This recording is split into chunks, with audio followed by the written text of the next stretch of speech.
What's up? What's up? We're back finally. Sorry, once again, it's late as hell. Um, I guess I messed up earlier and I tore all my shit apart to rearrange it and got it all back together and got to fooling with the lights and couldn't get it right. So it is what it is. It'll just have to work. All right. Well, we will just jump right into it then. We can get as much done in as little time as possible. So we're going to start right back where we left off. I'm going to pull up the Blake Bednar's video that we were watching last night, and we'll let that play, and we'll see what we can learn from that.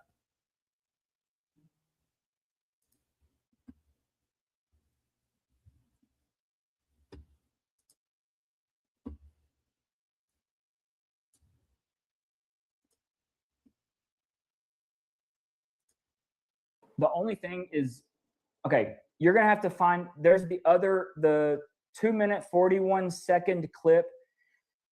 It's looking right at Brian, and it's really hard to edit because Charlie is right in the line of path of the camera. And y'all, I don't want like for YouTube to like take this down or something. So I'm just going to tell you, go and look on my X page, since we're all in elementary school, on YouTube, and watch it. What I'm telling you is you can see his hand squeeze and you can see the shirt shadows change. There's a shadow change on the shirt, and it's because he grabbed something, and it is at the very, very, very moment all shit hits the fan. Okay? It's plain as day. I'm sorry. I wish it wasn't. I wish this was not true. I wish this is not just so black and white, drawing all these, like picking out exactly what happened, but it is, and it saddens me. It really does, because this is a tragedy. This is a tragedy that someone or a team of men signed up for this shit instead of saying, when someone came on, hey, we got this idea, and they didn't be like, get the fuck away from me. It's a shame. I don't think this one shows it. Okay. I've cut it down and aimed in at this. This is the angle that you can see the explode or the shrapnel or debris. There's like pieces flying away from Charlie. Okay. Black pieces. There's a white piece that's going out, or it looks white, but it's firing away from Charlie. But I want to point your attention to this right here. Okay. And this is Brian. He clenches his jaw, and everybody has seen this. He's got his right hand here, and the moment the blast happens, his first move is back, and he goes back into his pocket. There's nothing in his hand, and he is back in his pocket to turn off whatever that is. Okay? Whatever it is, he's got to turn it off before people put hands on Charlie. So he goes back into his pocket, and then he makes the V line. And I know he hasn't said it. At least not so far, but I'll go ahead and say it for him and for myself. Everything that he's saying right here, right now, and anything I say is allegedly, just so we're clear. For Charlie. Okay. You can see this on the other video plain as day, but it's real evident right here. So his right hand's right there. He goes back into his pocket. It's a quick turn, and bam. Then he runs. Totally just, it's plain as day. Okay. All right. 805. I think what we're going to do is, no, we'll just keep going. We're good. Everybody good? I'm going to get to some chats real quick before we get to the other side of things. Okay. And that's where, like on this video, we got the magical McCoy. Let me go back, and then 50 seconds.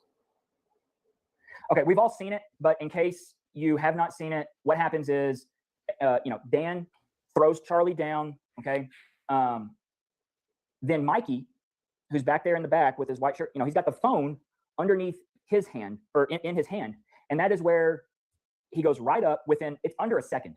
Mikey's on the phone with somebody, and he's retreating underneath the flag building. Okay. There is, with his backpack, there is no rhyme or reason for that reaction. There's no rhyme or reason for any of their reactions at all. I've got it blurred out. I think I'm good. I'm going to just show right. And pay close attention to Mikey. That is just the most wild thing I've ever seen in my life. You hear that loud pop, Charlie starts to fall over. Everybody freaks out.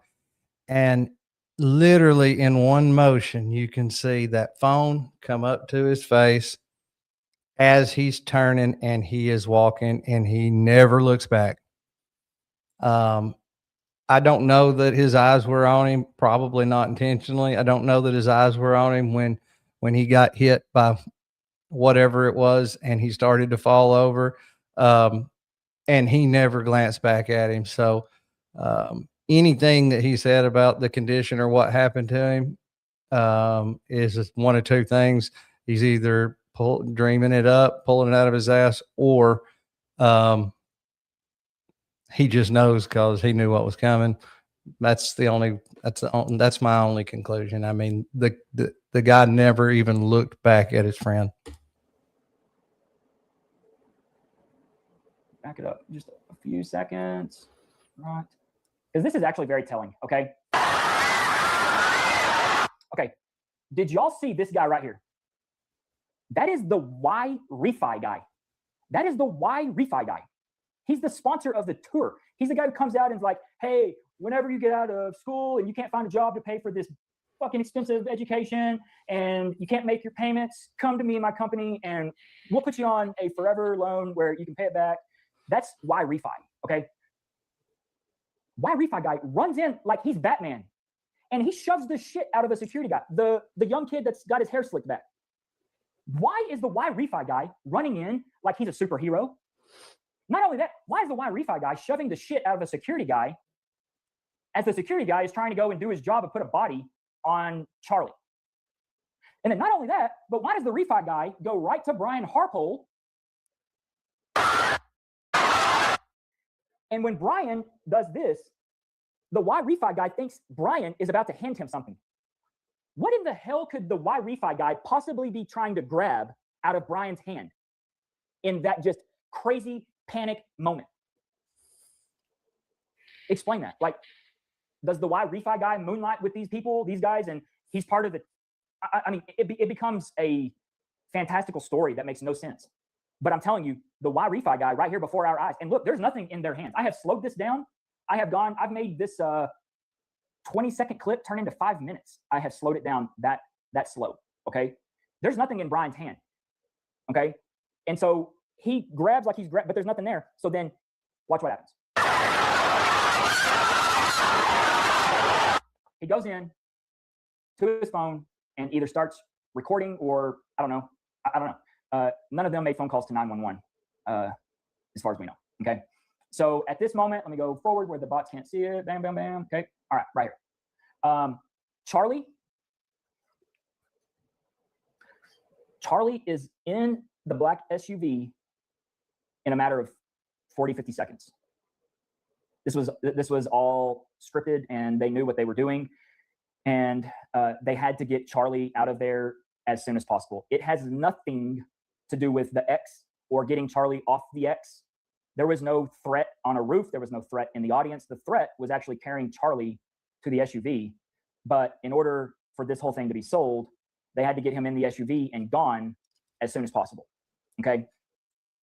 Yes. And one other point that I really want to make is, you know, as far as I know, there was no ambulance there, or at least not one sitting there. And a lot of people, you know, act like that's a problem, and it may be.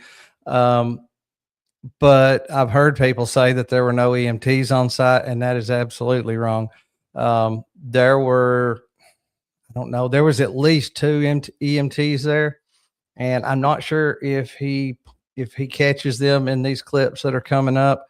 But the really wild and strange thing is that they grabbed him up and got him out of there, obviously before the EMTs could make it over to him. But as he was, as they were on their way with him to the SUV to load him up, the EMTs were literally chasing along behind, trying to help. And they threw him in there. They started piling up in the car. And finally the EMTs got one of them. I don't remember who it was, but got one of them to at least take their bag, one of their bags. So they'd have some supplies. But I don't know. Seems like it's pretty strange to be trying to literally avoid the ones that are there just for those kind of situations. And that's just it. Okay. I'm just going to roll with this here. Something that's really kind of strange to me is this guy right here. I don't know who this is. I have hunted for him. Look at all these people running in the opposite direction. Then here comes a dude, you know, beard, heavy set dude, got a bandana on with a tripod and a bag, and he's got like I think he's got actually like a sandwich with him. But he's just walking up like, I mean, he's about to walk up to the park, and look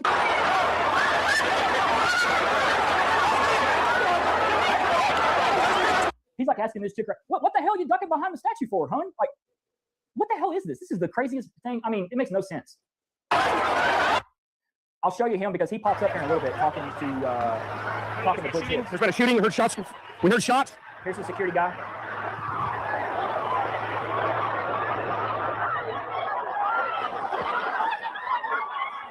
There's a drone. You guys okay? Okay, love you. Be safe. Hey, be safe. Apparently there's been a shooting. We don't know who's been shot. Drone looked like something flying.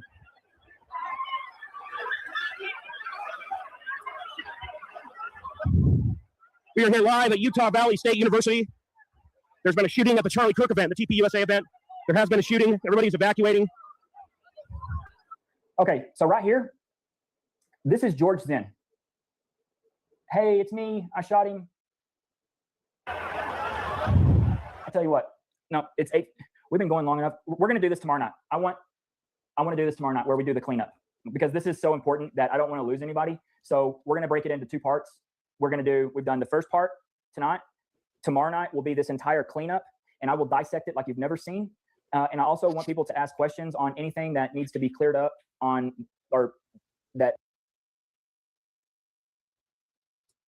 my lungs, I feel like. Are we hot? Are we cold? Are we this? Are we that? Like, is it this, that? And then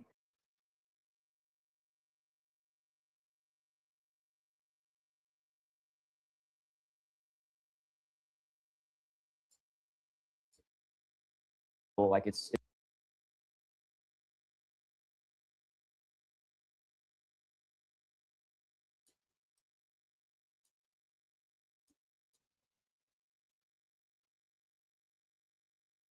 Okay.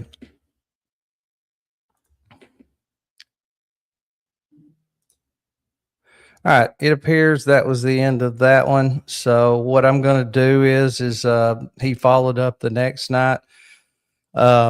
He followed up the next night with another video. So I am going to go ahead and find that one real quick so we can start looking at that one.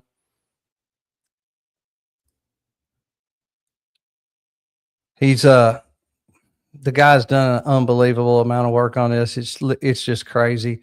And he's going on, I don't know, 3 days, 4 days, something like that, of straight nonstop,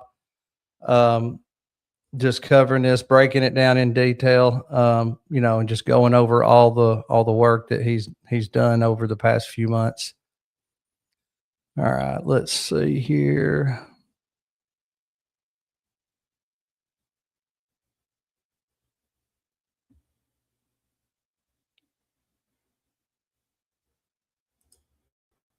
All right, I think this is it. And then, of course, some big up on some news of the day, I guess. And we actually found ourselves on a similar video on YouTube today. That was the UVU State of the Union or State of the University address. What I am talking about. Do you have that by chance? Maybe.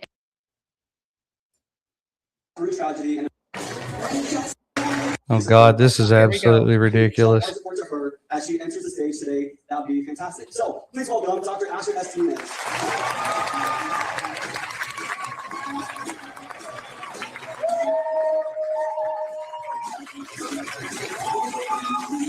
By the way, I don't think there were 3,000 people there.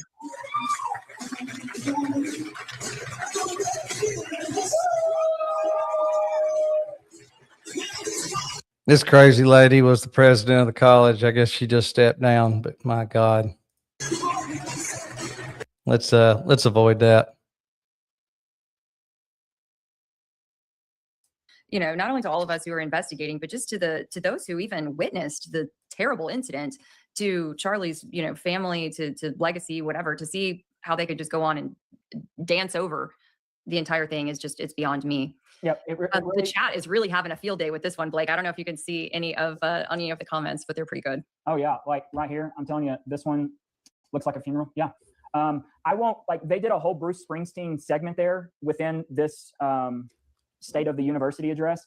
I'm not going to harp too much on that because the PowerPoint presentation, all of it went blank, and she's up there just like she's a captain without any wind, and the vessel's dead in the water. Did you take a page from Erica Sorry Kirk's about that. Amfest? Well, I don't guess know. the pyro person was Yeah, booked that's up true. today. Yeah. I mean, They were that occupied. honestly would have been really, really fitting, given everything that's transpired over the last few months. But they did go through a whole breakout dance segment, but it was because, you know, she's dead in the water on the presentation, and she starts asking. I mean, they do a whole Bruce Springsteen dance. Some people started to bail out because they're like, no, this is not working for me. I probably would have done the same thing if I would have bailed out too. But then she's like, well, we'll start doing some Q&A. So I'm like, hey, KSL News Utah, Yeah, why don't you guys do your jobs?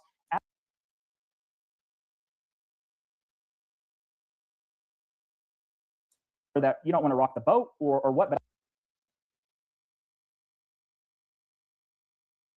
of the boom Perfect. and put them together, and then I started a clock.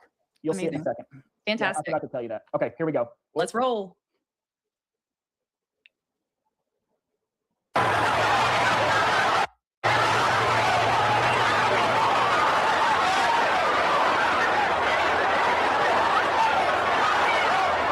Look at some of these people. They propped up against the light pole, literally just watching the crowd. There's one. There's another one. There's been a shooting. There's been a shooting. We heard shots. We heard shots. And this camera is right here set up. And you'll see him where the UVU review footage came from. It came from right here. Now, a couple of things I want to point is right up here. This is all new, but I just found this yesterday. Or I've always been interested in the red hat officer. You'll see why. But also the big boy Blue, the other plainclothes officer, and also Chief Long, they are all right up here hanging out. And you'll see them.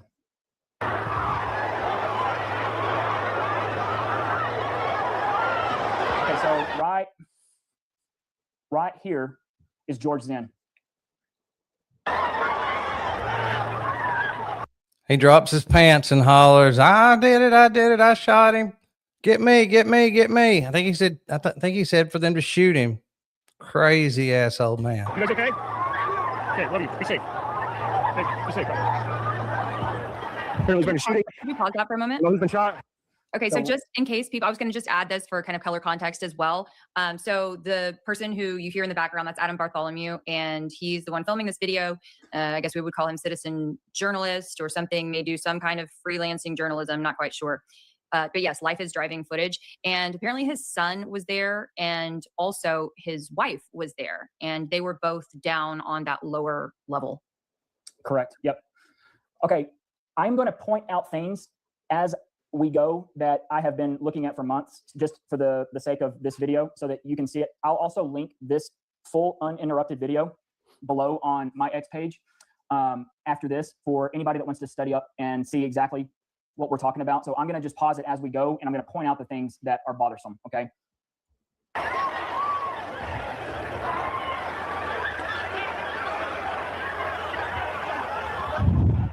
We are here live at Utah Valley State University.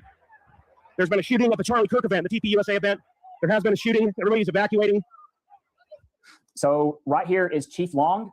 This is the guy in the red hat, and the big boy in blue. You'll see him as well. And they're running. I don't know if So there they take off running.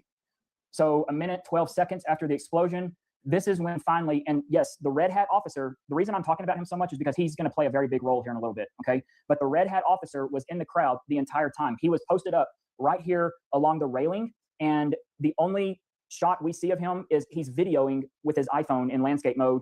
Before Charlie's walked up, he's like videoing, okay? So here they are taking off running. that was shots or if that was fireworks, to be honest, but. Good, how are you doing? Were you able to see anything that happened?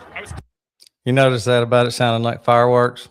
You heard that from a lot of people.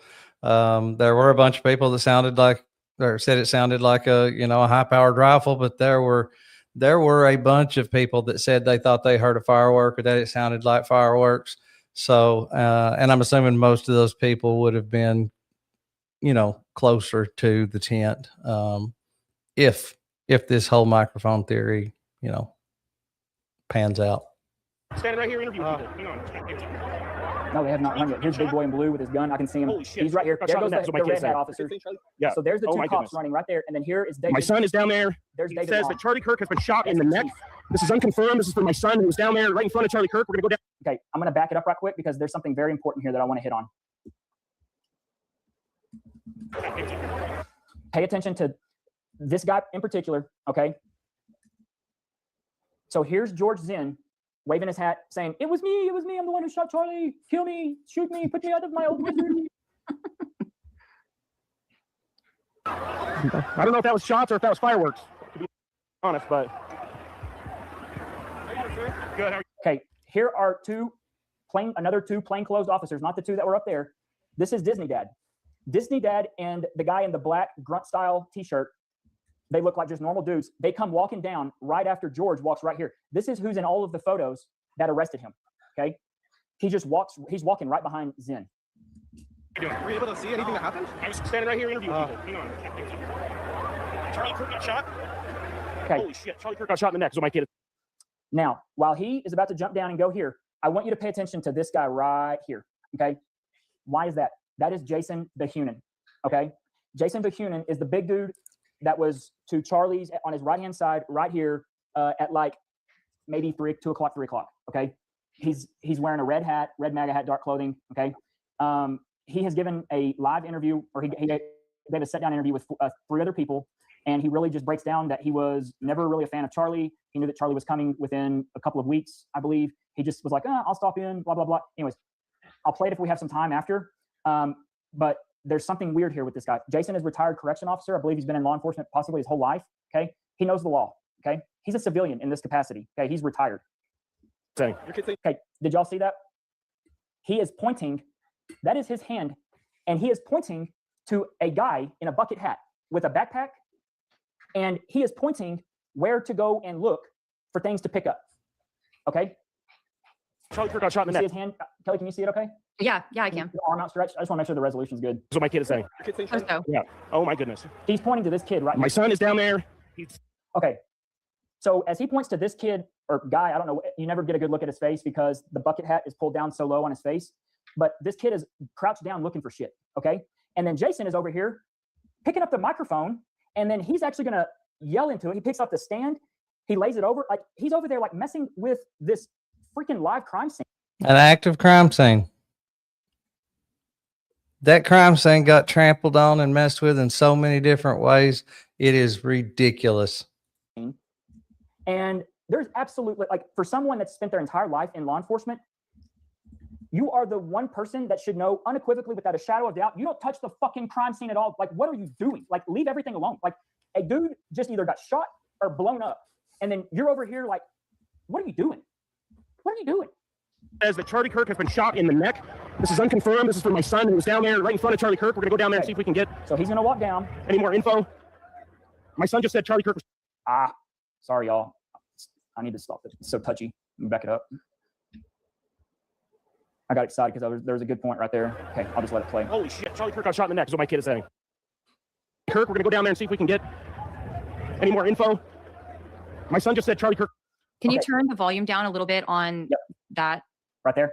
Oh, Oh. yeah, I can't see. I think you can do it as you're adding it, where you added it into the scene, like from the bottom, the presentation, of StreamYard. Gotcha. You can control the volume for it there. Okay. Okay, first off, okay, right here. This is 1:52 after the bomb. This kid right here, this guy is Binder Boy. Okay. Who's Binder Boy? Binder Boy is the person who is with Turning Point USA. He walks up before Charlie gets there and he's laying out all of Charlie's documents. Okay. Binder Boy is up here through the crowd that's fleeing within 1:52 seconds. And we don't see him after he walks past Adam, but I think he's up here to like look out and be a lookout for a good vantage point off the back end. Okay. keep in mind, y'all, there's supposed to be an active shooter. Okay, you have to step back into the mindset of everything happening. No one that is with Turning Point or the security team has one tiny concern, worry, thought of a shooter anywhere. Okay, All except for Blake Neff. Now, Blake Neff, when that thing popped, and I'm not saying he's innocent, but when that thing went bang, he turned his fat ass around and got gone quick at, as Baron Coleman would say, at Blake Neff speed.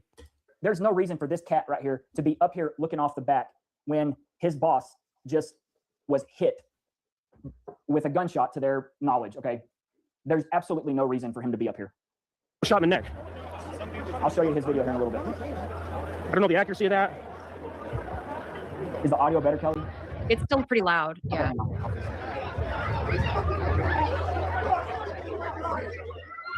Here you go. Much better. You guys okay?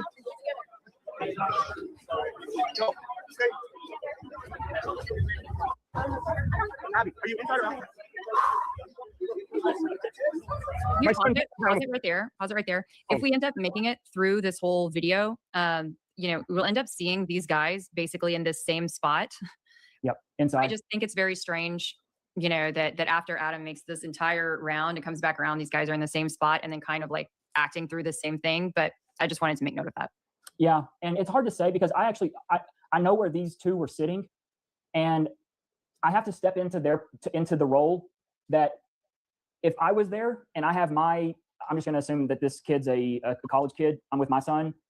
I'm probably going to be hanging out too because I'm a nosy person, right? Like I'm going to be wanting to see what's going on. So it's hard to like put yourself in there. And yes, they do pop up multiple times, but yeah, you're right. It sounded like But- something came from up there. It sounded like a sharpshooter. Dude, he just got shot.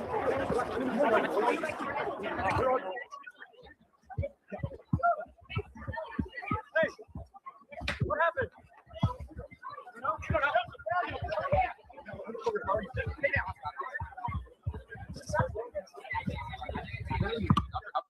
Okay, upon Adam getting to the edge of the menorah, okay, we've got the red hat officer right here.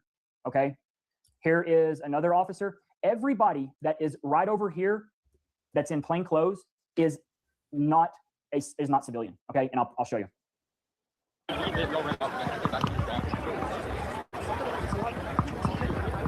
Okay, real quick, right here. Here is my pink hat person. They are walking and they're already actively hunting and looking for things to pick up small pieces in the grass. You can see just little fleeting moments as Adam just kind of jerks the camera or the lens around, okay? But right here's the pink hat person.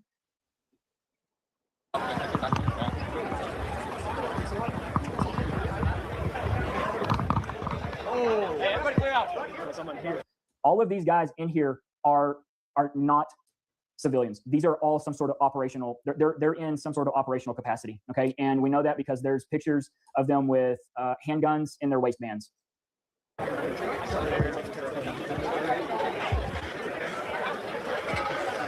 Okay, right here is my bucket hat person. This dude right here is the one that Jason Bahunin was pointing to pick things up. And as you note, he's walking in and out of the non-permeable zone. Just, okay, this is what Brian Harpole explains as, or describes as the non-permeable zone, okay? So he's walking back and forth in here, okay? We've got the EMTs. They were all along this side of this wall. Everything that Brian Harpole said about that, about they're running for cover and all that bullshit. No, they were right there, okay? Their stuff was right there. You literally see them pull and take Charlie's body right past them, okay? All of their stuff was along this retaining wall. And they had to convince them to take one of their EMT bags with them On the inside, okay? And yeah, and just to think that the EMTs were all right there at the time of the incident, but completely ignored, it's quite surprising, Right. but also quite telling. not just ignored, but literally avoided. Both in the same, yep. One and the same. And then also, I had noticed yesterday or last night at the end, yeah, and as someone in the chat mentioned, someone should interview those EMTs. I would love to, if I knew their names, if I could track them down. So, you know, as people are starting to watch this, please, if you have any leads, let us know. But I had noticed there's a videographer, Blake, who is back there kind of in the corner. You'll see him by the guy in the white long sleeve shirt. This guy? Yeah, you may see him in Yes. just a second. And so I was wondering, I didn't know if that was by chance a news reporter or if, anyway, who the heck that was. No but I would one really has like to talked know. about him. I'd like to know. Yes, no one has talked about him. We'll see him pop up here. He must be right on the other side of this guy. I'm gonna have to change my corner. Yeah. I'll make it big again in a second, but it's hard. And yes, Peter, to answer your question, 2 EMTs were there, but no ambulance was there at all. It is very strange. I've done a little further looking into it. I mean, it seems that everybody's pointing the finger one way or the other, but it seems that obviously there should have been, given the amount of people there. Okay. Oh, I wanted to point out something real quick. Sure. Right. Okay. So there's pink hat person fleeing, or the camera just pans over him. But everybody, did we see Santa's second cousin? Did y'all see him? Okay, I'm gonna call him the elf because he looks so small. No, that's why I'm like, hey, he's Santa's second cousin. He's like, he's that cousin that, because he's kind of like family, but he's not like tight family. Yeah. That it's like, hey, he kind of shares my same last name. Yeah. So 30 miles away from me, Abilene, Texas.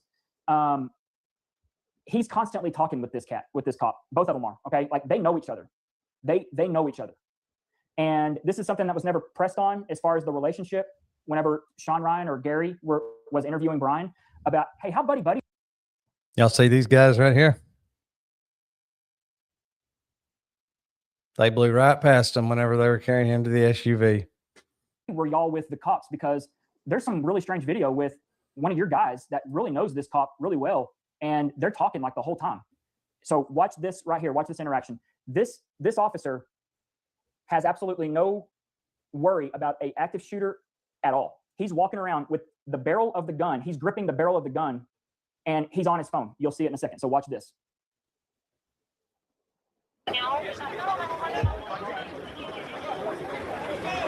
There's multiple eyewitnesses saying that Charlie Kirk has been shot in the neck, that they saw blood spray. Right there. Here's your videographer, Kelly. Yep, there we go. So I'm wondering, I mean, that's a real nice camera. Oh, it's a very nice camera. Who is this person? And could this possibly be related to a live stream, a live feed, just at a different angle? I think it's definitely worth looking at, okay? Okay, here's pink hat person walking right past Butch. Here is the little dude with the bucket hat picking stuff up. Hey, Blake, I want to pause you for a second because there has been someone, Wilson, who has mentioned a few times in the chat. I'm trying to keep an eye on the chat too, but the barricades that were separating the van, I hadn't noticed that there were barricades specifically separating the van. Are you aware of that? In what regard? If you're able to, maybe, but it sounded like, let's see, that this person felt like that there were barricades separating the van from even the other vehicles. I didn't. No. Well, actually, yeah, there are. You see that right there? Oh, yeah.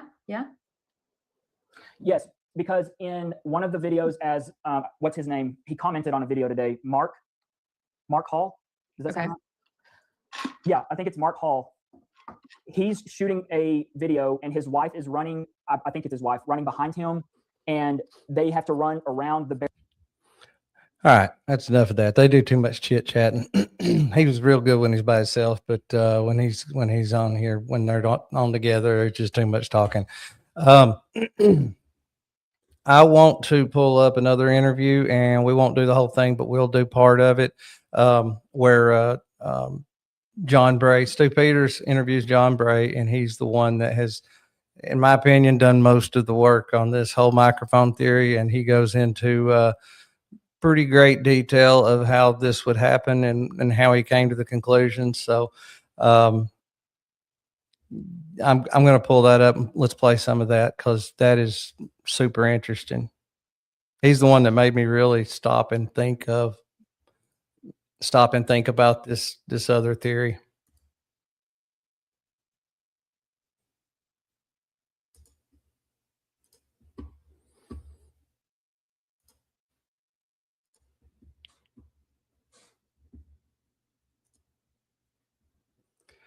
All right, I'm not 100% sure where we're at in the video, so bear with me while I get this started and figure out where we're at.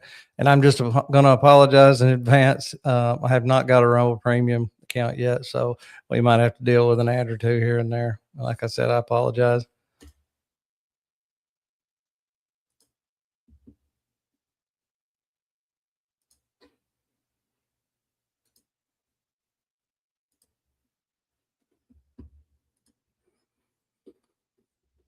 Evidence from the assassination scene, but there is some very important physical evidence that appears in photographs on the floor of the SUV that Charlie Kirk's body was taken away in. Black pieces of plastic that appear to have come. Let me back this up. This is pretty good. He gives a good overall. He gives a good quick breakdown, just overall what the details are and why some of us are led to believe that this is really, really credible. Since we're freeze frame, slow down, stop. Benson, who behaved like Spider-Man when he scaled the side of a building and achieved a tactical position atop a roof and then pulled off the perfect shot with an elevated heart rate while under stress in a crisis, and then broke down his rifle, ran into the woods, put it back together, left all of the evidence needed to frame him in a neat little stack, and then for good measure confessed to the entire crime to a trans lover that we can't find over text messages that sound like they were written by a cop, only later to then turn himself in with the help of his dad and a minister and a U.S. Marshal to a sheriff's office where video footage does not exist after getting a bite to eat at Dairy Queen. Now, if any of that sounds like an unbelievable fairy tale to you, it's because it is. And that is absolutely true. There have been several people that tried to FOIA that video footage, and they claim that none exist. In fact, they were not even able to confirm that footage ever existed. That is true. What all of that is part of a controlled propaganda narrative to shift your eyes away from the reality of the situation. And that is that the assassination of Charlie Kirk was an inside job. And yes, I will be specific. When I say inside job, what I mean is that it involved members of the U.S. government and the Israeli government and Turning Point USA. That it involved the people that were closest to Charlie Kirk, like his head of security, Brian Harpole, and his wife, the fake grieving widow, Erica Kirk, and likely her boyfriend, Cabot Phillips. Now, of course, when you make those types of claims and assertions, people have questions. When you say Charlie Kirk wasn't shot in the neck with a 30-06 held by Tyler Robinson, people will say, okay, well, then how did he die? And many people have given a whole lot of different answers to that question, but only one of them, of course, can be accurate. And here from this studio in a late-at-night impromptu episode, I believe that I honed in on that very early, and that is that Charlie Kirk was killed by an exploding microphone, much like members of Hezbollah were killed by exploding pagers created by the Israelis. There was a remote detonation, and then Charlie Kirk was dead. And in the moments immediately following that, the cover-up began. SD cards were taken, cameras were taken away, the tent that Charlie was sitting under was broken down, his body was whisked away in Air Force Two with the vice president, never to receive an autopsy. And within a matter of days, the entire crime scene was dug up and destroyed and paved over. Now, we may not be able to extract much, if any, physical evidence from the assassination scene, but there is some very important physical evidence that appears in photographs on the floor of the SUV that Charlie Kirk's body was taken away in. And that's thanks to Candace Owens. Not sure who she got these from. She did not say, but these were provided by Candace Owens on one of her live streams. And this is really great stuff. Black pieces of plastic that appear to have come from the microphone that killed him. And we're looking at this here on the screen. Candace Owens has shown this on her show. Now, because there's an active and high-level ongoing cover-up at play here, we, of course, have not had access to any publicly released physical evidence to work with. But what we do have is what we've seen with our own eyes, and what we ourselves, along with others, have been able to piece together through painstaking investigations that involve video footage and maps and photographs and a whole lot more. And I'm going to put a video on the screen here. I did play this during the late-night breaking broadcast regarding the weaponized lavalier microphone. But this is an extremely high-level analysis of what was happening on and around Charlie Kirk's body when that microphone exploded and killed him. This video footage has now been viewed by more than 1.4 million people online, and its findings have yet to be debunked. As a matter of fact, to the contrary, they have been verified by both humans and artificial intelligence, with Grok calling it, quote, top-notch. Charlie Kirk was not shot in the neck by Tyler Robinson. He wasn't shot in the neck with a 30-06. Charlie Kirk was killed by an exploding microphone that blew out his neck in front of the entire world and set forth a chain of events that could bring down an entire political machine. Maybe an entire presidency once all the chips are on the table and all of the facts surrounding this operation are brought to light. Now, the man behind that video clip is John Bray, and he has been doing extensive research and forensic investigating into the assassination of Charlie Kirk, specifically centering around the method of death and the recreation of the wound, which again has nothing to do with Tyler Robinson or a 30-06. He's the only guy, as far as we have been able to tell, that has been able to recreate the wound. It's a big deal. It brings down the entire FBI narrative. So to share more on what he has found, we're now joined here on the Stu Peters Show by John Bray. John, thanks a lot for coming back. Always appreciate having you. Thank you, Stu. Yeah, of course. So explain for our audience that may not follow you on X or hasn't seen these things, what it is that you have arrived at and how. Well, basically, the center of the event is the mic that was underneath the shirt. It's the only thing that can explain, all the phenomenon that we witnessed. The shirt ballooning up, the collar of his left side raising up by his face, and then the strange wound on his neck, which is rectangular. It has delayed bleeding. Zero characteristics of a high-speed projectile impact. And if you watch the slow motion of that, you can literally see the microphone move first, and then you see the rest of the shirt. And there's been a lot of people watch this footage and go over it and over it and talk about how it's just cavitation. It's just the energy of the bullet hitting him. Maybe if it hit him in the chest, but this bullet hits him in the neck. And so it absolutely does not explain that whole shirt poofing up like it does. And especially not when you watch it really slow and pay close attention, when you see that the microphone moves, the shirt does its thing. Most all of the movement is happening. The necklace takes off.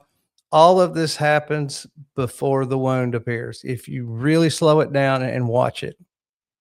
And so if it was a bullet, the bullet would have to basically strike him before you got any other, effects, the shirt, the necklace, or anything else. So, we're left with what could possibly cause the speed of this movement, and also the strange wound that we see. And so through my research and mapping, I determined that the peak velocities were found below the microphone, around his sternum area. So that, it didn't leave much to the imagination of what could cause that sort of energetic, expansion. There was only one thing that was underneath his shirt that day. We have so many high resolutions photos of Charlie coming into the event, throwing hats. We see him from all angles. And the only thing that was underneath his shirt was that microphone. So immediately that left me with the question of what could be, in the microphone that would have such a high amount of energy. And during that event, it wasn't a year before that we, witnessed 1,500 pagers blow up, in sync in Lebanon. Pagers that were purchased by highly suspicious, they were scanned with airport scanners. They were smelled with bong sniffing dogs. I mean, they understood that there was a good, high likelihood that these devices they were buying could have been, altered or, placed with listening devices, and they couldn't find anything. So Charlie had no hope of realizing that his microphone. In case anybody doesn't know who did that Lebanon pager attack thing, my memory serves me correctly. That was our our greatest ally. Phone had an explosive charge in it. It would have worked completely, as any other microphone would have. And the fact that that's really important. You can literally take that microphone, take a small section of the battery out. It'll charge like it always did. It will turn on, power up, and work just like it always did. And you would never know that it was literally had a weapon inside of it, ready to go whenever somebody decided it was time. It's remote, and it has a wireless transmission. It's easy to detonate wirelessly. It has ample space inside the case to place a charge that could replicate a rifle wound. So immediately I was left with the only explanation. They can't blow up a mic under Charlie's shirt. Everyone would know that it had to be a nation state involved. Some kid's not going to be able to plant explosives in Charlie's microphone. So they had to have a cover for it, and then that kind of explains the whole single rifle shot, the easily to trick, kid to there's probably, 4 or 5 kids in the area that they could have tricked to show up at the area or say crazy things online to become a patsy. So the rifle shot immediately was obviously, it was just a ruse. And I want to make the point also that this is probably the reason why there's such an outlandish, unbelievable story of the 30-06.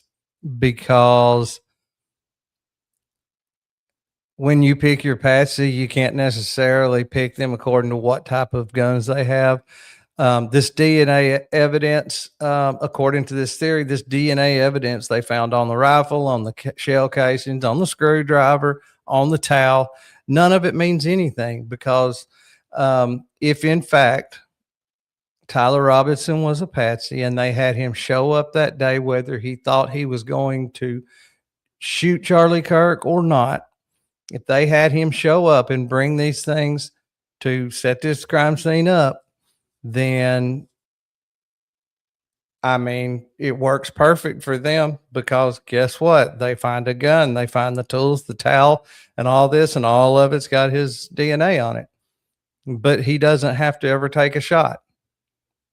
I could see them even making him believe that he was going to take a shot.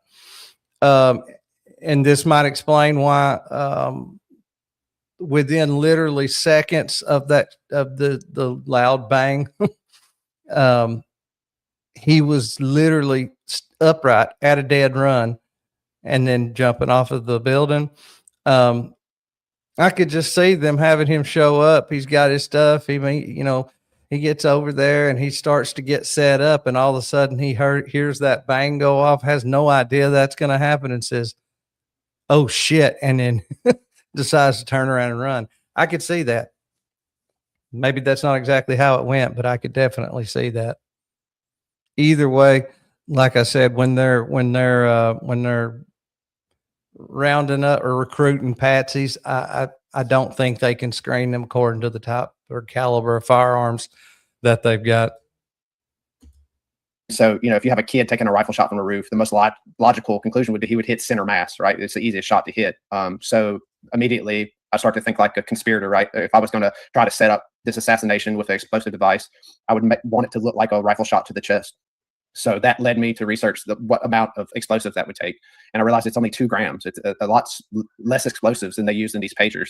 And so, it would fit in the device easily. It wouldn't be loud. The rifle sound would be loud, more than enough to obscure the sound of the explosive. And the type of wound that it creates is very similar to what you would expect from a rifle wound to the chest. So even, the EMTs or anyone that may have seen Charlie in the hospital, they would have seen a hole in his chest. It would have looked, not dissimilar than what you would expect from a rifle shot to the chest. So that led me to believe that the neck wound was unintentional. And the more details I started to look at it, the delayed bleeding of it, the shape of it, his physical reactions show that he had massive brain trauma before the neck wound even really appears. So it led me, with the only conclusion I could come to was that it was unforeseen, that the neck wound was, unforeseen consequence of the power of the explosion, basically sending shrapnel from the device into his neck. And the more I researched, the more details I found that, back that theory up. Not only do we see fragments of the microphone falling out of his shirt as he falls over, but we actually see the circuit board of the microphone lifts his collar up, where we see that strange movement of his shirt on the left side of his face. That's the actual circuit board being launched from the device across his chest. And the circuit board is connected to the battery, and the battery happens to be the exact same size of the neck wound that we see. So, it was the force of the blast basically sent the shrapnel of the circuit board and the battery across his chest, and the battery struck his neck. And it was just deep enough to break his jugular vein. And that's why we see the dark, weird bleeding. People are like, "Oh, that's a Hollywood squib. That blood doesn't look right." It's because it didn't hit his artery. It hit his jugular vein. His blood is draining from his brain. So that's why we don't see the pulsation of his heart, and the blood is dark. And, it's not bright red like you're used to seeing, and it almost looks coagulated already. And if you watch closely from 2 different angles, you can actually see the battery fall out of the wound. So, not only do we have the debris from the device, the circuit board from the device, but we can actually see the battery fall out of his neck. So was it the battery that was the projectile that wasn't intended?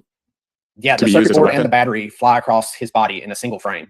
Extreme amount of energy that was put into those devices. And it was, that battery weighs 9 grams. And with that much speed, I actually replicated the impact with a hunting slingshot. It's just enough to penetrate about 2 to 3 centimeters into the neck. And that's just deep enough to sever the jugular vein. So, not only do we have the physical evidence of what we saw that day, the bleeding, but we can actually replicate the wound. And 75% of the time when that battery strikes, a fleshy target, it leaves a rectangular wound. It hits on his flat face. So you have replicated. And I just want to say that, the first time I heard them, I don't remember even now who it was, but the first time I heard somebody talk about the exploding microphone theory, to be fair, I kind of thought, okay, that sounds crazy as shit. But if you listen to this guy, John, explain this is something that he's put a lot of thought into. This is not just some harebrained idea that he dreamt up. he's put a lot of thought into it. He has done a lot of legwork, and he's done a lot. He's a really smart dude. And of course, I've been following it closely, and this theory that he is presenting answers more questions than any of the theories, and especially the FBI theory, but answers more of the questions that need to be answered than any of them. I just wanted to bring that up, say that.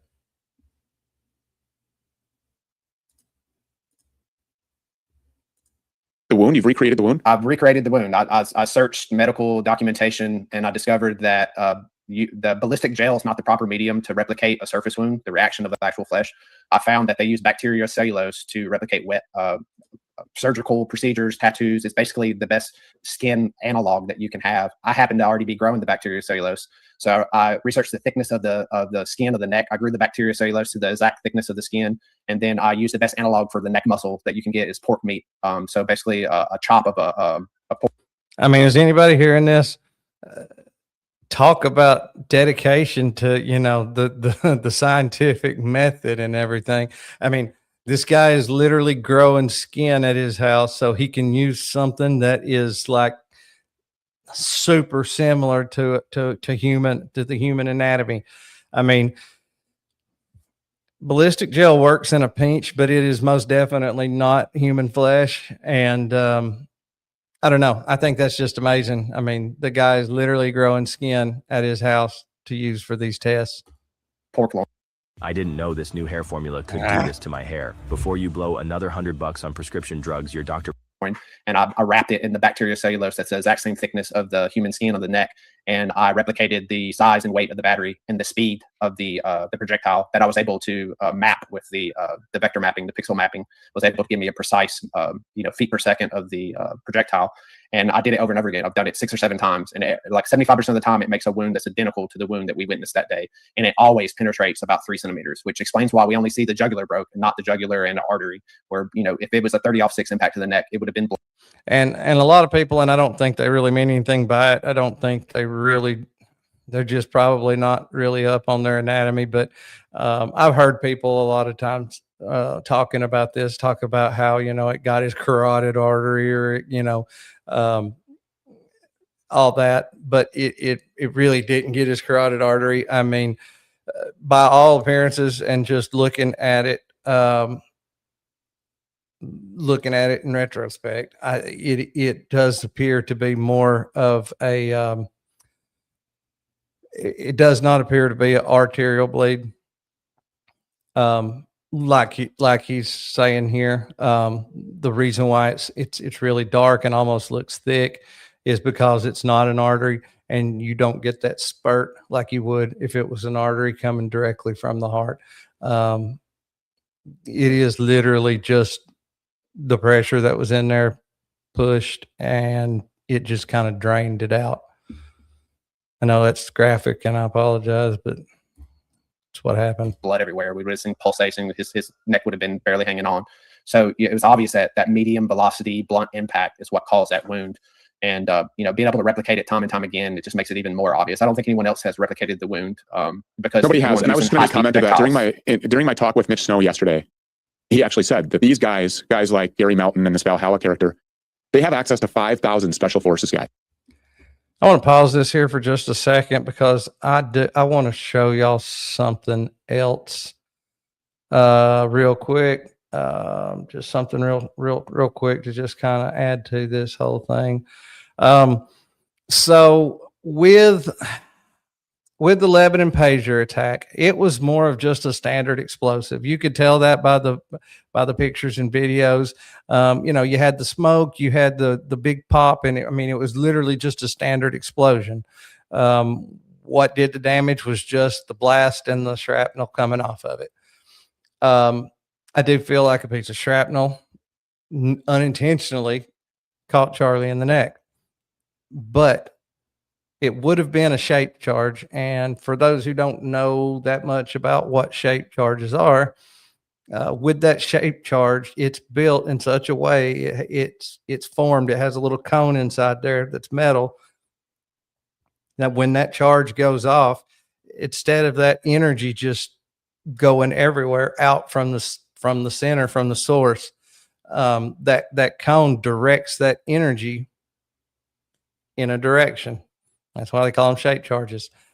That being said, I've heard a lot of people ask, well, that doesn't make sense for them to do that. You would know that he was killed by an explosion, not a bullet.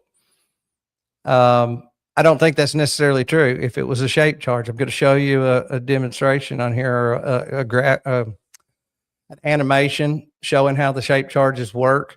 But yes, and especially if everything had gone as planned, no extra piece of shrapnel to the neck, but just if it had gone off like it had planned, yeah, somebody could tell if they looked close enough. But for the most part, underneath the shirt, I think it would have easily passed as a bullet wound, even to possibly some of the security guys. And I'm fixing to show you why.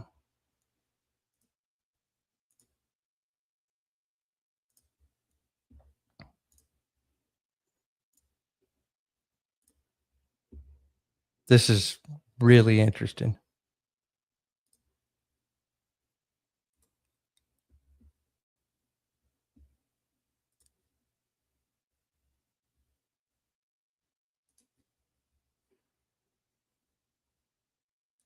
Okay, here we go. Check this out.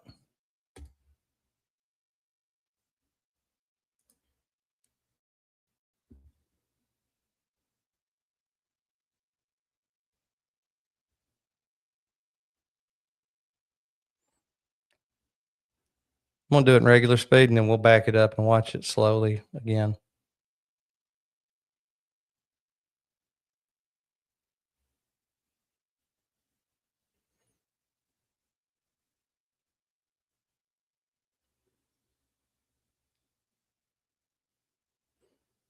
You see how that thing, it's not just an explosion. You see how it literally is almost pushing a projectile. I mean, it looks like a bullet flying, and it's just due to the way the inside is designed to make that energy just to direct it in just a really concentrated small point. If that would have hit him in the chest, at a glance, it would have been, look at this. And this is at a little bit longer distance, but you see how that's almost like pushing a bullet out.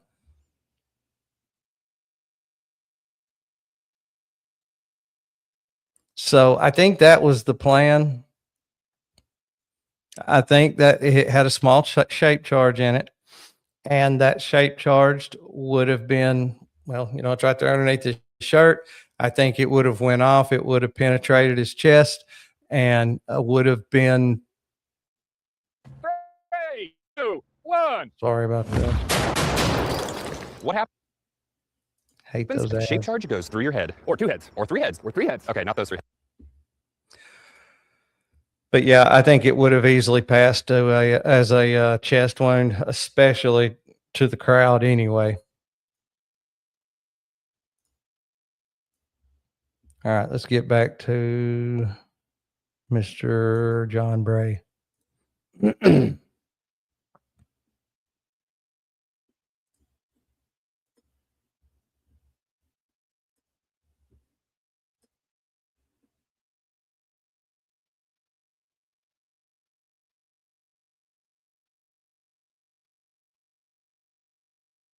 Killed by means of a 30-06 held by a transgender-loving furry chaser called Tyler Robinson. It just didn't happen. And with 5,000 special forces guys who are trained and obviously proficient in firearms, specifically rifles at long range, you would think that the entire SF community would be shouting, of course not. This was not a 30-06 that did this. But in fact, you have been able to, 75%, you said multiple times, you have created and replicated the exact same wound. Yeah, and anybody could do it. It doesn't take a lot of technology. Like I said, it's a hunting slingshot. Have you done any of this on video? Yeah, I have it on. You can see it on X. And, you know, I've done 2 different examples of it. I'm still, you know, waiting to get actual, a pig cadaver would be the best thing. So you actually have the structure of the flesh and everything else. But as far as like getting an analog as close as you can without, having a corpse, it's the best as you can get. And anyone who wants to do it, I'll provide them the bacteria cellulose. They can wrap it around ballistic gelatin and they can recreate the same wound. It's a 9-gram projectile. I'll give the dimensions. I mean, anyone can replicate that. Then that's the power of this event. This isn't like 9/11. You can't replicate taking down buildings, but we can replicate what happened to Charlie. This isn't, It seems like that would be a little freaky, handling some homegrown skin. high technology outside of the exotic explosives. This was medium speed projectile, something that someone can mock up themselves. The people looking for, exotic ammunition, I don't know if anybody caught that. Watch really close. I'm going to slow that back down, I think. Actually, you know what? I won't slow it down right now. Let's see here. Yeah, I am.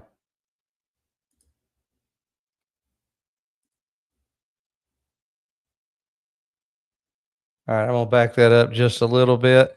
I want y'all to watch.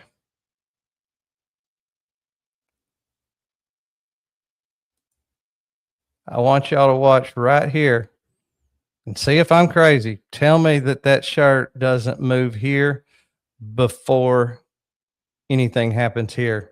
It's not going to show blood and guts. Well, the clip just played, but if you watch, the very first thing to move is somewhere in this area. Unless I'm just crazy. Let's watch it again and see. something that someone can mock up themselves. The people looking for, exotic.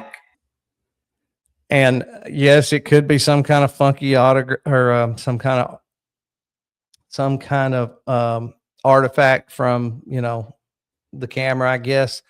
But to me, this right here appears to be a little small puff of smoke. It wouldn't have to be a huge puff of smoke. That is what these really high tech, exotic shape charges do. They don't act like normal explosives. It's not like gunpowder or TNT.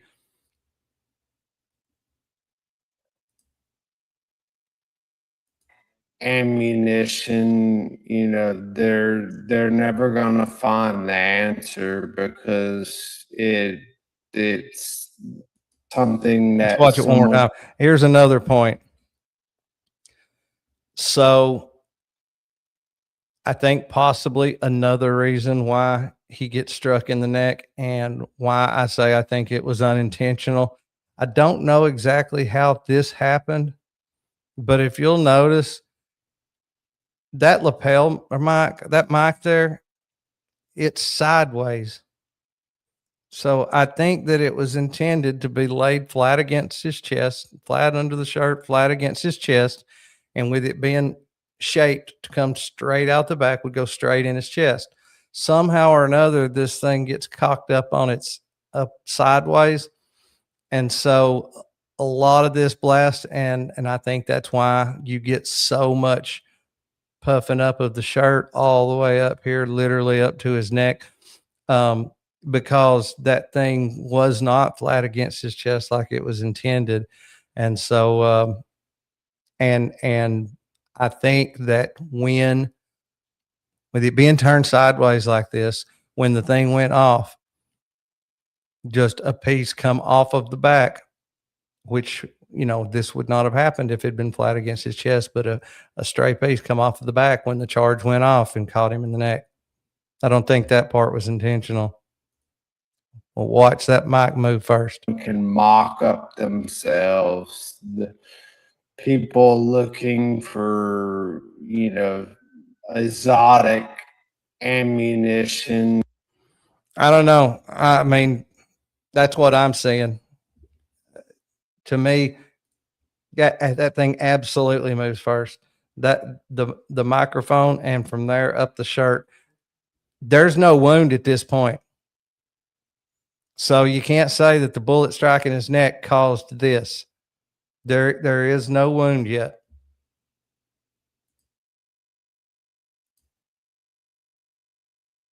And that's a fact. you know, they're never going to find the answer because it's a completely different wrong spectrum of what happened to Charlie. Charlie was struck by a medium velocity blunt object. Anyone that tries to replicate it, they'll get very similar results. So we saw the inside of the vehicle, and I think that we had some frames of that up here earlier. I think it was actually off of your X page. There it is. This is the shrapnel. How have you been able to positively connect what we see on the floor of the vehicle and scattered throughout the vehicle and what Candace Owens showed on her show?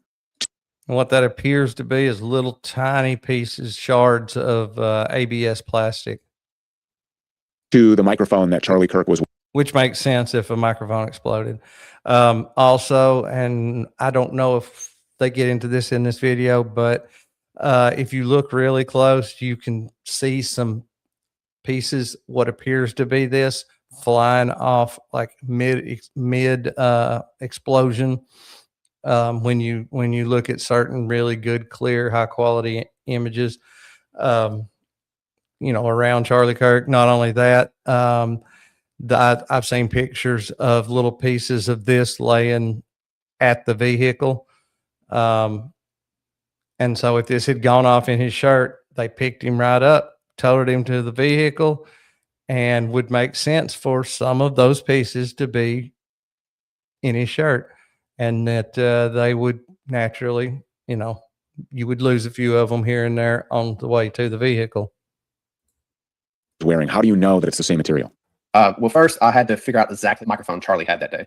The newer models, they've switched away from the glass front that we see the fragments on the floor. It's the microphone had a glossy glass front and the logo was behind it. The picture here is the newer model that has more of it's a glossy plastic.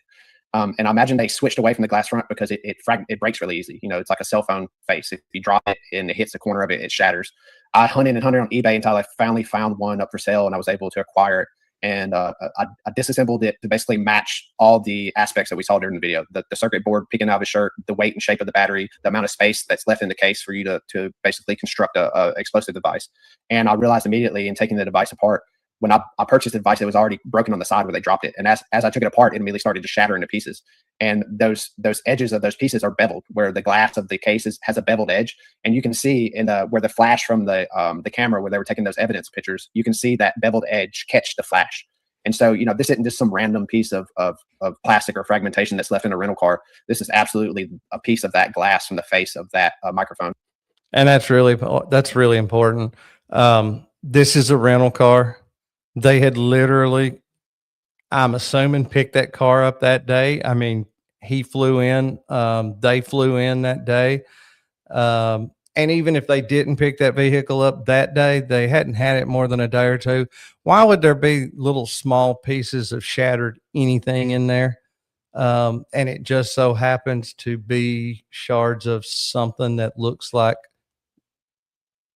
material off of that microphone. I could understand there being some grass or a little bit of dirt or some, you know, somebody's shoes or what have you, but it just seems really strange that that type of stuff would be scattered out in the vehicle like that, to me.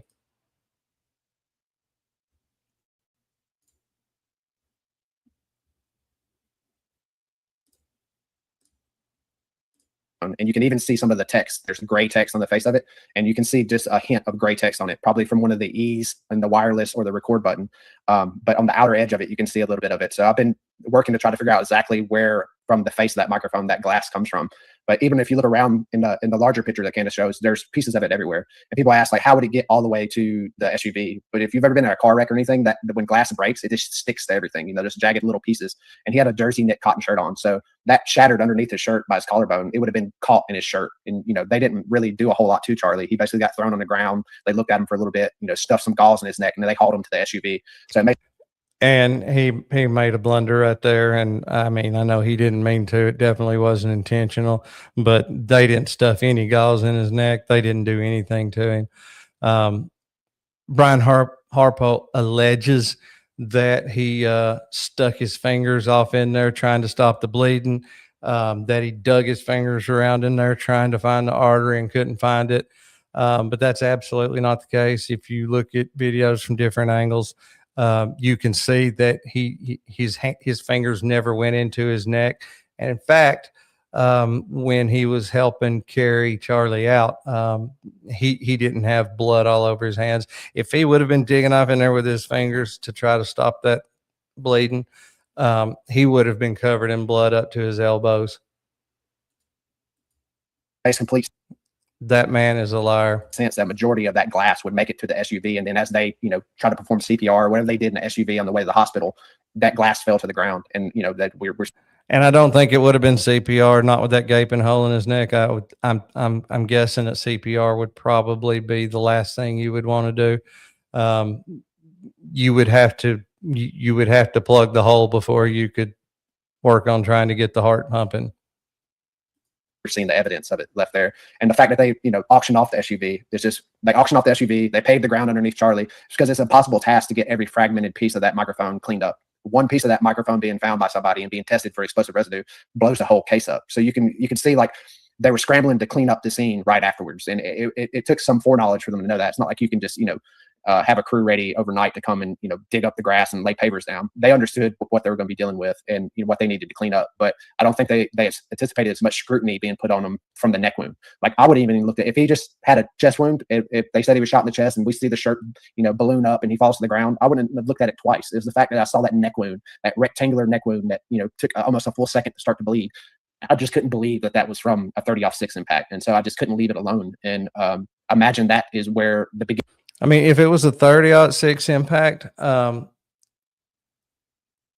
there would have been so much blood splatter from that high speed, that high speed projectile going in and hitting.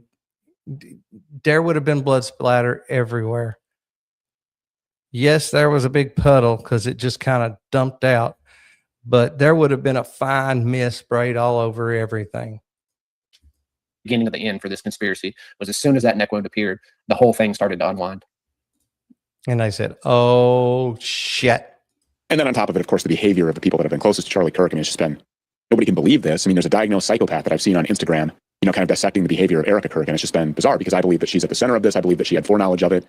I believe that she was on Fort Huachuca, as Mitch Snow has said that she was. I believe that Cabot Phillips was there. I believe that Brian Harpole was there. And likely that's where allegedly where this technology comes from. You've seen all of the discussion about Fort Huachuca. Have you been able to connect this type of technology to that base as something that would be manufactured there? Well, interesting enough, there was a contract with a company called Advanced Energetic Solutions out of. Speaking of Advanced Energetic Solutions, I know I mentioned it last night, still working on it. That'll be coming soon. But I do have at least 2 employees that I will be interviewing here in the very near future. And maybe we can learn some more details around that whole situation. Of Tennessee to make a micro shaped charge, which is exactly the type of device that I theorized. So everybody, please subscribe to the channel and make sure you click the notification bell. That way you'll know when those interviews happen. And like the video too. That's the only way to get these things out there with as small a channel as this is right now. Help it get pushed out there and help this channel grow, please. Was used that day. It's a device that would fit into the microphone, and it's made. They don't come out and say it, but the only use you would have for this device would be to assassinate people. It's not big enough to breach a charge. It would be the only functional use it would have is to hide in an electronic device and use it as a means of assassination. And these devices were delivered in August, and 30 days after this assassination, the facility that makes these devices blows up to a million pieces down to the slab. So there's literally down to the slab. I mean, the place was obliterated, leveled, gone. Any evidence that could be left, any witnesses about, the make or working or function of these devices. They're all dead. 16 employees that worked in the facility that made these micro-shaped charges perished that day. God bless them. But 30 days after this event, the facility that makes the very charge that probably killed Charlie that day gets blown to pieces. It's just, some things are beyond coincidence. And to me, it looks like a cleanup job, that they were just going and making sure that there's no loose ends, and there's no better way than just to level the whole building and leave no evidence for anyone to go back and look to see, what type of device they used to try to chemically match it. They left no stone unturned. And it is so sad that we're at a place now where we have to even think of these things. I mean, the fact that thought crossed his mind, crosses my mind, crosses a lot of people's mind, is just a sad fact.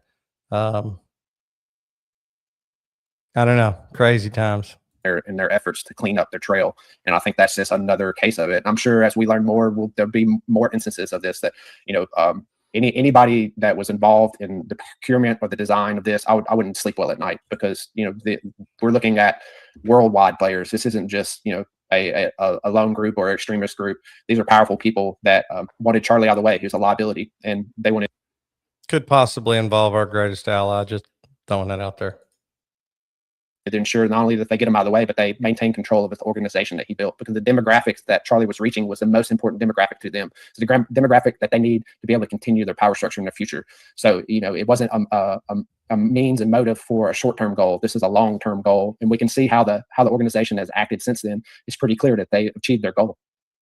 And they're just, everything that we have tried to suss out with alibis, it's all bizarre. They don't have alibis because they were on Fort Huachuca on September 8th and 9th. That's why they can't produce. All right. I think that's a good breaking point. Sorry I was so late. I'm going to try to get on again tomorrow night. Maybe we can finish this video up, and hopefully we can do it in a timely fashion. I'm going to try to go live tomorrow around 8 o'clock, give or take, something like that. Yeah, because it's late. I know everybody is probably in bed, and who's not in bed will be going soon. So I'm going to get off here. I will plan on seeing you tomorrow, hopefully tomorrow, if not Sunday, but I'm going to do my best to get on tomorrow evening. So keep an eye on the notifications. Make sure your notifications are on. That way you'll know when I'm live, and we'll do it again. We'll do it again next time. Thank you.